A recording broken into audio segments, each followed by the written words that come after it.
जय हिंद दोस्तों, मैं अमित कुमार टसन सर क्लास में आपका स्वागत करता हूं। आज हमारा जो टॉपिक है क्लास का भिन्न है, जिसे अंग्रेजी में फ्रैक्शन कहा जाता है, और इसके परिभाषा के बारे में हम लोग जानेंगे और परिभाषा के साथ इनके उदाहरणों को जानेंगे और साथ ही प्रकारों के बारे में वर्णन करेंगे कि होते हैं तो क्या होते हैं।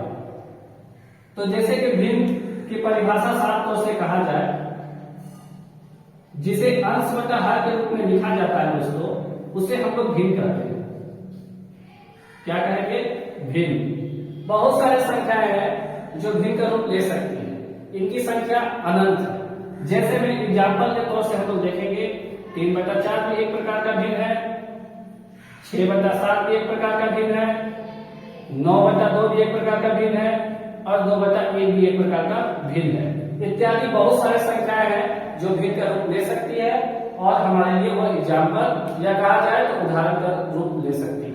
अब हम लोग देखेंगे दोस्तों, कंपटीशन बैचों में या कंपटीशन के एग्जामों में पूछे जाते हैं, जैसे कि रेलवे के एग्जाम में और एसएससी के एग्जाम में पूछे जाते हैं, ग्रुप डी हो या स्टेशन मास्टर का एग्जाम हो, ये सब के एग्जाम में पूछे जाते हैं। तो पहले हम लोग क्या करेंगे, भिन्न के प्रकारों के बारे में एक एक करके चर्चा करने का प्रयास करेंगे। और पहला जो हमारा प्रकार रहेगा वह रहेगा सरल भिन्न। क्या रहेगा दोस्तों? सरल भिन्न। कि सरल भिन्न किसे कहते हैं? सरल भिन्न का मतलब 2/3। मतलब एक तरह से कहा जाए तो कुछ भी आप संख्या को लिख रहे हैं जो अंश बटा हर के रूप लेता है, उसे एक तरह से सरल भिन्न कहा जाता है। आप कुछ भी संख्या को लिखिए, वह क्या है? आपके लिए सरल भिन्न है, जिससे आपको आगे चल के उसे विभाजित करने का प्रयास ना किया जाए।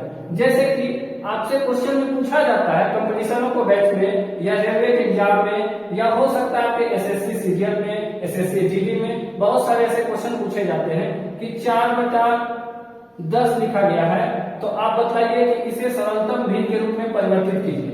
तो सरलतम भिन्न का मतलब होता है दोस्तों कि जब कोई संख्या लिखा जाए तो वह समझिए कि आभास संख्या होनी चाहिए, या आभास संख्या को कंफ्यूज कर रहा है कि आभास संख्या होती क्या है, तो आप हमारे पीछे के वीडियो में जाकर देख सकते हैं, जिसमें हम संख्याओं की परिभाषा दी है।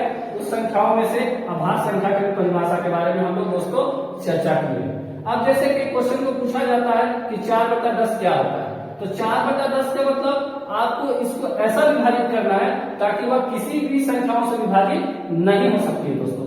जैसे कि 2 दूनी 4, 2 बचे 10, 2/5 जो दिखाई दे रहा है, यह एक प्रकार का बिल्कुल सरल भिन्न। इसके बाद कोई भी संख्याओं से यह विभाजित नहीं हो सकता, क्योंकि 2 भी एक प्रकार का आभास संख्या है और 5 भी क्या है? एक प्रकार की आभास संख्या है। अब दूसरा प्रकार के बारे में हम लोग चर्चा करेंगे, वह भिन्न रहेगा मिश्रित भिन्न। मिश्रित भिन्न का मतलब होता है दोस्तों कि जैसे कि हम लोग देखेंगे, लिखा रहता है 2.1/4, तो 2.1/4 जो लिखा हुआ है, अगर यह नहीं रहता तो हम कह सकते हैं कि यह भिन्न। सिंपल तरीका से सिर्फ क्या बोल सकते हैं? भिन्न है या सरल भिन्न कर सकते हैं। लेकिन 2.1/4 लिखा गया है, तो इसको क्या करना रहता है? क्वेश्चन में ऐसा भी पूछा जाता है कि आप मिश्रित निम्नलिखित में से मिश्रित भिन्न को बतलाइए। तो जो पूर्णांक के रूप में आते हैं उसे मिश्रित भिन्न कहा जाता है। क्वेश्चन ये भी पूछता है आपके कंपटीशन के क्लासों में कि 2.1/4 है उसे सरल भिन्न में बदलिए या सिर्फ भिन्न में बदलिए। तो हम लोग क्या करते हैं दोस्तों, इसको सरल भिन्न में बदलने के लिए इनको आपस में गुना करते हैं। 2 चौके 8, 8 1 9। दोस्तों हम लोग क्या करते हैं, इसे सरल भिन्न में बदलने का प्रयास करते हैं या भिन्न में बदलने का प्रयास करते हैं। 4 दूनी 8, 8 1 9। 9 को पूरा पूरी लिखा जाता है, जो बटा के नीचे रहते हैं अर्थात हर जो रहता है वह पूरा पूरी लिखाता है। यह क्या हो गया? भिन्न का रूप ले लिया। ठीक है दोस्तों, अब हम लोग चल के बारे में चर्चा करेंगे, वह रहेगा उचित भिन्न। क्या रहेगा दोस्तों? उचित भिन्न।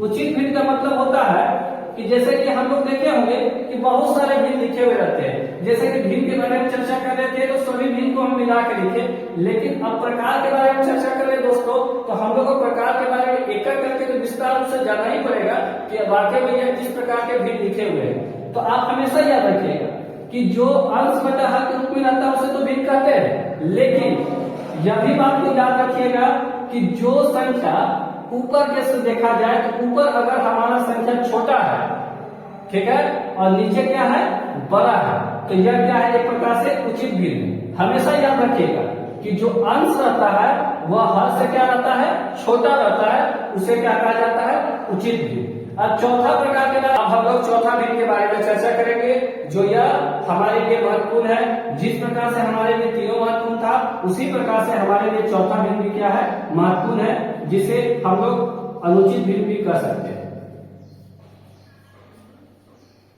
अनुचित भिन्न का मतलब है दोस्तों, जिस प्रकार से उचित भिन्न था जस्ट उसका अपोजिट अर्थात कहा जाए तो उल्टा।